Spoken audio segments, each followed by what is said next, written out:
Ano nga ba ang pinagkaiba ni Bitcoin sa mga altcoins?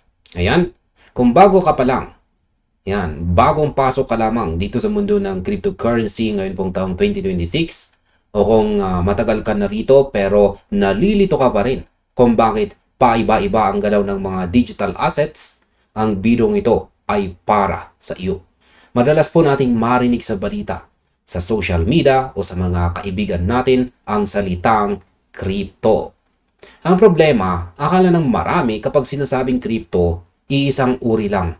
Iisang uri lang ito ng investment. Akala nila ang pagbili ng Bitcoin ay pareho lang ang peligro at potensyal sa pagbili ng mga naglalakihang tokens o kahit ng mga sikat na meme coins. Sa video na ito ay liliwanagin po natin ang isa sa pinakamahalagang pundasyon na dapat matutunan ng bawat investor.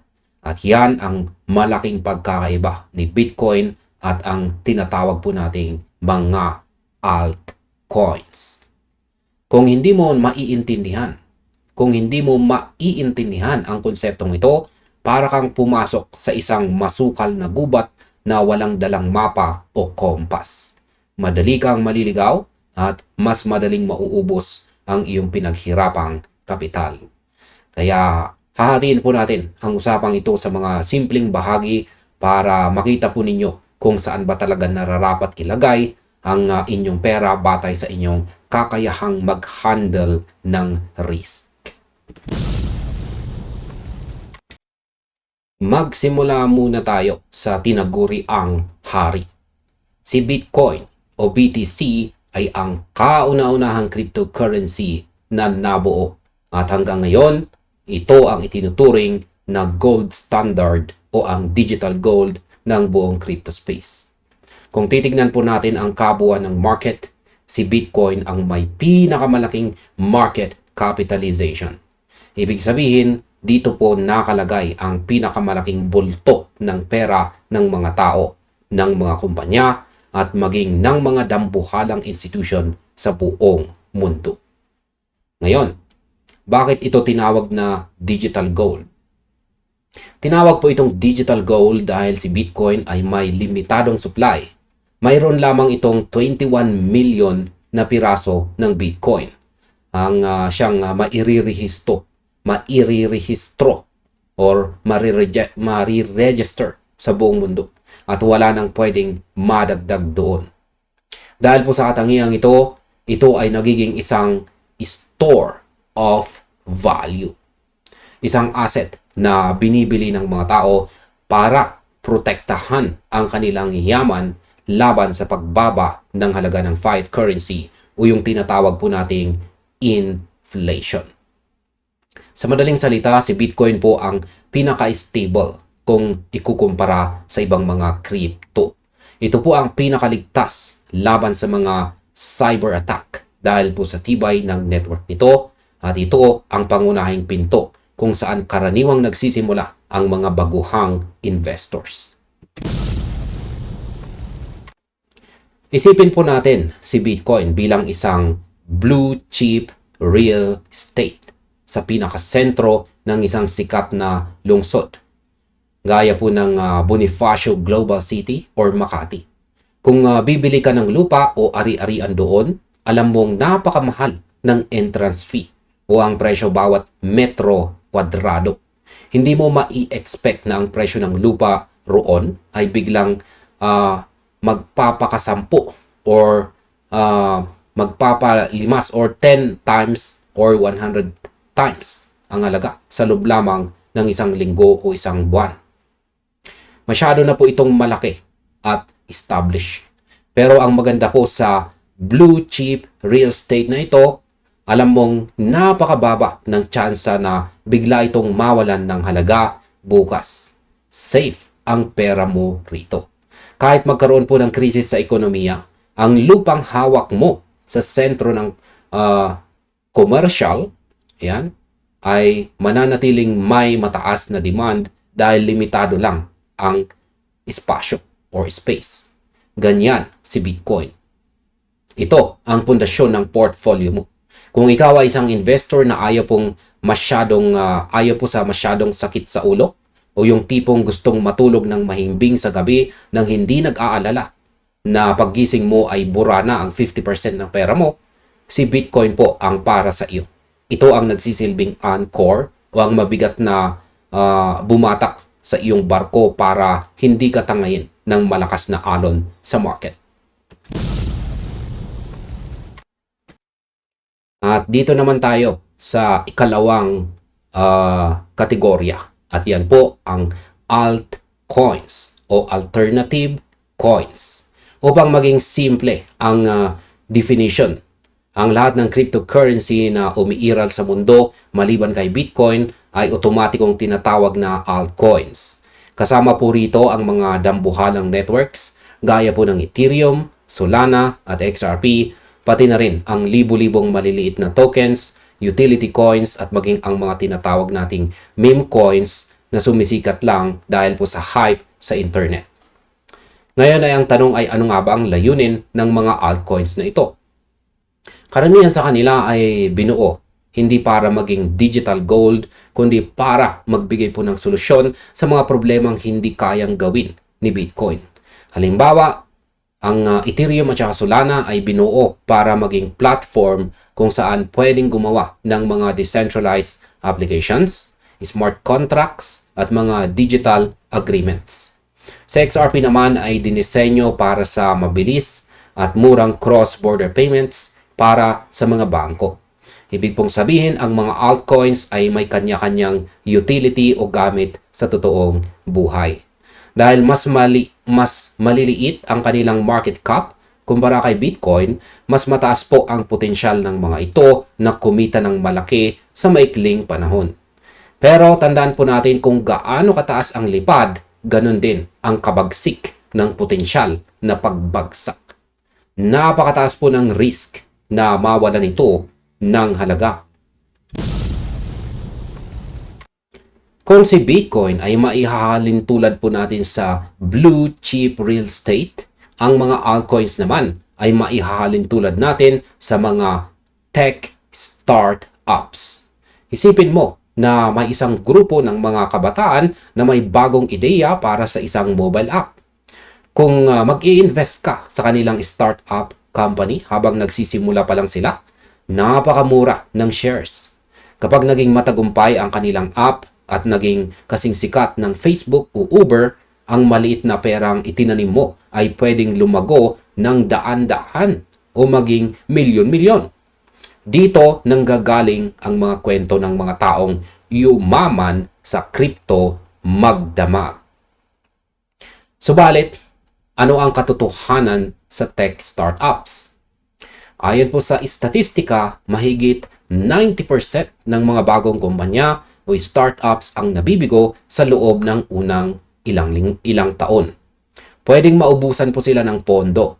Pwedeng magkaroon ng hidwaan ang mga founders. O pwedeng hindi tanggapin ng publiko ang kanilang produkto. Kapag nalugi ang startup, ang shares mo ay magiging zero. Walang halaga. Basurang papel na lang. Ganyan eksakto ang mundo ng altcoins. Kapag pumili ka ng maling altcoin, pwedeng sa susunod na buwan ay hindi mo na ito mahanap sa mga exchanges dahil tuluyan ng iniwan ng mga developers o dahil wala nang interesadong bumili nito. Ito ay isang laro ng mataas na gantimpala, ngunit may kalakip na matinding panganib. Ang isang malaking pagkakamali ng mga baguhan ay ang pag-iisip na kapag umakyat si Bitcoin ng 5%, aakyat din lahat ng altcoins ng 5%. Ang totoo, may tinatawag tayong Bitcoin dominance na nagdidikta sa agos ng pera sa buong crypto market. Ang market behavior ng dalawang kategoryang ito ay magkaiba dahil sa dami ng likidong or liquid na umiikot po sa kanila. Ayan. Liquidity. Ayan, liquidity po pala na umiikot sa kanila. Para mas madali nating ma-visualize, gumagamit po tayo ng isa pang halimbawa. Yan po ang dambuhalang cruise ship laban sa mga maliliit na speedboat. Si Bitcoin ang masasabi nating cruise ship dahil sa laki at bigat nito, nangangailangan ng napakaraming pondo o gasolina para lamang mapagalaw ito paitaas o paibaba. Pero kung may malakas po na hangin o masamang balita, umuuga ang cruise ship. Pero hindi ito basta-basta lulubog o tataob sa isang igla. Stable po ang takbo nito sa karagatan. Ang mga altcoins naman, lalo na ang mga may maliliit na market cap, ay parang mga maliliit na speedboat na nakatali po sa paligid ng cruise ship. Kapag ang cruise ship ay mabilis na humataw, pasulong, minsan ang mga speedboat ay naiiwan sa likod. Kaya naman ay sumasabay sa agos at mas mabilis pang lumipad sa ibabaw ng tubig dahil magaan po sila. Ang isang maliit na wave ng puhunan ay sapat na para itapon ang speedboat ng napakataas. Kaya naman, makikita mo ang ilang altcoins na umaakyat ng 50% hanggang 100% sa loob lang ng isang araw. Pero, anong mangyayari kapag ang cruise ship ay biglang nagpreno o nagbago ng direksyon? Ang maliliit na speedboat na ito ay pwedeng hampasin ng malalaking alon, tumaob at tuluyang mawasak. Ang volatility ng altcoins ay nangangahulugan ng iyong emosyon ay masusubukan ng husto. Ayan, ang masasabi ko po sa mga baguhan ay huwag po tayong agad maakit sa bilis ng speedboat. Madaling tignan ang mga charts na kulay green at may naglalakihang porsyento ng kita. Pero kailangan po nating itanong sa ating sarili. Kaya ba nating makita ang portfolio natin na mabawasan ng 70% sa loob lamang ng 3 araw nang hindi tayo nagpapanik? Kung ang sagot mo ay hindi, ibig sabihin ay hindi ka pa handa sa matinding alon ng mga altcoins. Ang tamang diskarte po rito ay ang pagbuo ng isang balancing portfolio. Ang matalinong investors ay hindi po naglalagay ng lahat ng itlog sa isang basket. Karaniwan, ang mas malaking bahagi ng kanilang pondo ay nakalagay po sa Anchor o kay Bitcoin para sa seguridad at pangmatagalang paglago. Ang maliit na bahagi na lamang, yung perang handa silang mawala, ang ginagamit nila para ipuhunan sa mga tech startups o sa mga piling altcoins na may magandang project gaya po ni Ethereum o Solana. Kaya sa paraang ito, protektado po ang iyong kabuuang yaman habang binibigyan mo pa rin ang iyong sarili ng pagkakataon na sumabay sa mga malalaking pag-angat ng mga alternative coins.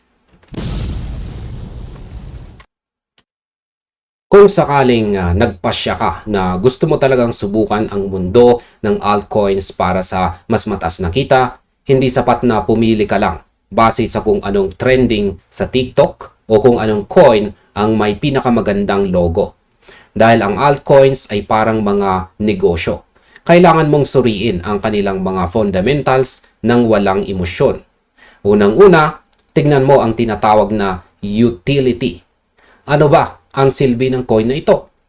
May ginagawa ba itong solusyon sa totoong buhay? O nilikha lamang ito para mag-iisang biro o meme? Ang mga coins na may matibay na utility gaya ng pagpapatakbo ng mga global financial transactions o pagbibigay ng decentralized storage ay may mas mataas na tsansa na mabuhay sa loob ng mahabang panahon. Ikalawa, tignan mo ang team o ang mga taong nasa likod ng project. Sila ba ay mga kilalang developers na may magandang track record o mga hindi kilalang individual na pwedeng biglang maglaho kasama ang pera ng mga investors? Ang tiwala sa pag-i-invest ay katulad din ng pagpili ng kumpanya sa stock market.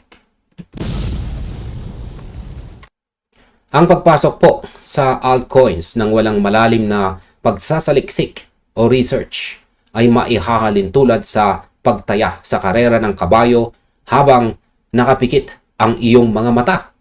Umaasa ka lang sa swerte. Sa mundo ng finance, ang swerte ay hindi isang solid na strategy.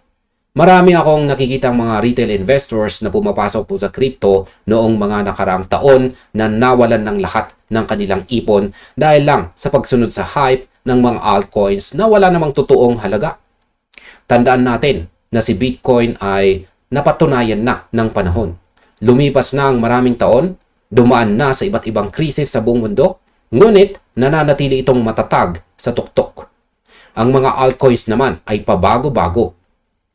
Ang mga sikat na altcoins noong nakaraang 5 taon ay maaring hindi mo na naririnig ngayon dahil pinalitan na sila ng mga mas bagong project. Kaya kung mag-i-invest ka sa mga altcoins, kailangan mong maging aktibo sa pagbabantay. Hindi ito yung tipong bili, yan, hindi po ito yung tipong bili tapos kalimutan mo na ng 5 taon. Ang diskarte na yan ay para lang kay Bitcoin. Sa mga altcoins, kailangan mong malaman kung kailan ka papasok at kung kailan mo kailangang kunin ang iyong kita para magbago ang ihip. Bago po magbago ang ihip ng hangin.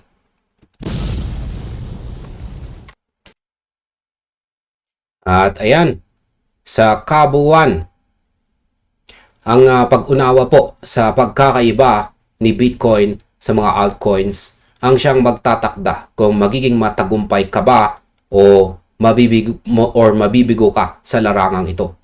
Walang masama sa pagpili sa alinman sa dalawa basta't alam mo ang kaakibat na responsibilidad at saka pag-anib. Si Bitcoin ang ating digital gold. Ito po ang blue chip real estate na nagbibigay ng kapanatagan, seguridad at pangmatagalang proteksyon sa ating kapital. Ito po ang pinakamainam na panimula para sa bawat isa.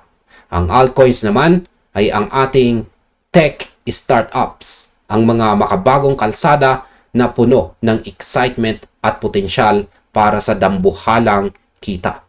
Ngunit, kailangan ng matinding pag-iingat at kaalaman dahil sa taas ng panganib na dala nito. Palagi po nating balansehin ang ating portfolio. Huwag magpadala sa takot o sa labis na kasakiman at laging tandaan na ang pinakamahalagang investment na maaari po nating gawin ay ang pagpapalawak ng ating sariling kaalaman bago po natin bitawan ang ating pera. At hanggang dito na lamang po tayo sa video na ito mga ka-crypto. Marami pong salamat sa panonood.